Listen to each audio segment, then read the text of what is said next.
Bonsoir, merci de choisir VBI de vos informés. Les faits marquants de l'actualité de ce mercredi.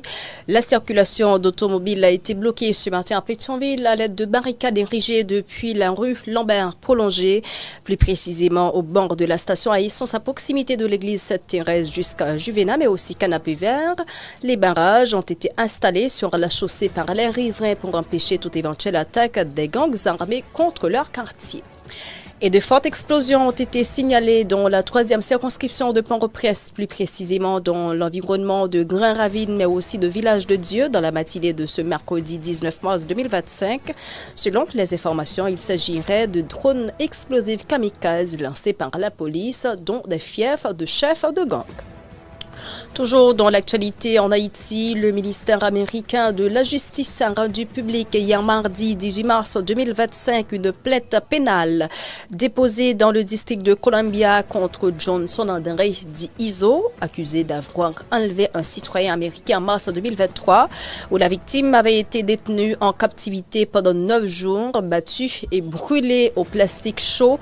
Il risque la réclusion à perpétuité. Il s'est capturé et aussi condamné, rapporte le Miami Herald. Son ressortissant américain a finalement été libéré, c'était le 27 mars 2023, après le versement d'une rançon et la remise d'autres objets de valeur au gang à la suite de négociations menées par ISO avec la famille. Et selon la justice, il participe activement à des enlèvements contre un rançon, mais aussi des vols, et utilise les revenus générés par ses activités criminelles pour verser des salaires à ses membres et aussi acheter des armes et des munitions aux États-Unis et ailleurs. Rappelons qu'Iso avait déjà été sanctionné par le département du Trésor des États-Unis pour son implication dans de graves violations des droits de l'homme liées à son rôle de chef de gang criminel semant la terreur en Haïti.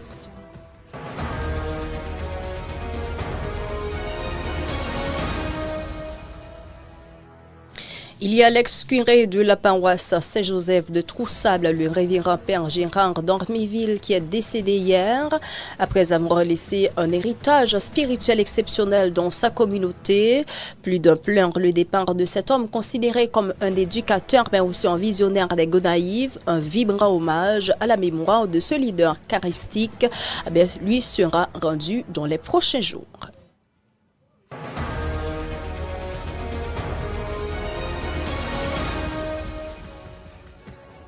Au-delà de nos frontières, ce mercredi, la Russie et l'Ukraine ont échangé 175 prisonniers de guerre de chaque champ, ainsi que 22 Ukrainiens gravement blessés. Il faut dire que cet échange a été conclu après un appel entre les deux présidents, qu'il s'agit de Vladimir Poutine, mais aussi Donald Trump, de trouver un trêve de 30 jours dans cette guerre qui concerne l'Ukraine et aussi la Russie.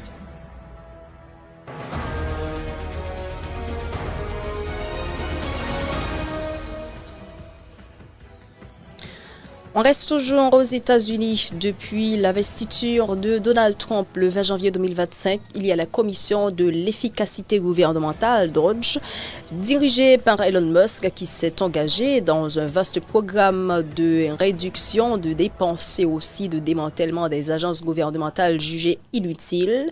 Dans son viseur, il y a l'USAID, il y a aussi l'Agence de protection de l'environnement EPA et la présence des militaires transgenres dans les forces armées. Mais cette offensive idéologique et aussi budgétaire sera désormais aux tribunaux. Plusieurs juges fédéraux dénoncent des violations de la Constitution américaine. Créée par décret présidentiel dès le 21 janvier 2025, le DOGE s'est vu confier la mission de sabrer dans les dépenses publiques en identifiant les structures accusées de pillage et aussi de mauvaise gestion. Dans cette optique, plusieurs agences ont été mises en sommeil ou purement et simplement démantelé. L'USAID, pour sa part, qui est l'agence chargée de l'aide au développement à l'étranger, représente à lui seul 42% de l'aide humanitaire déboursée dans le monde. Elle a été l'une des premières à être visée et Elon Musk n'a pas caché son hostilité envers cette agence, affirmant sur les réseaux sociaux l'avoir envoyé dans les brouillons au bois. Le 5 février 2025, le DOGE a suspendu 83% des contrats de l'agence et a aussi émis une grande partie de ses employés en congé forcé. M. Musk lui-même a revendiqué cette mise à mort dans un message lapidaire posté sur son réseau social X, ancienne Twitter. J'ai envoyé l'USAID dans le brouillard à bois, a-t-il dit, et aussi terminé. Merci d'avoir suivi ce bulletin d'information. Madame, Monsieur, c'est la fin. Je vous souhaite excellente fin de journée de mercredi en compagnie de votre BF Info.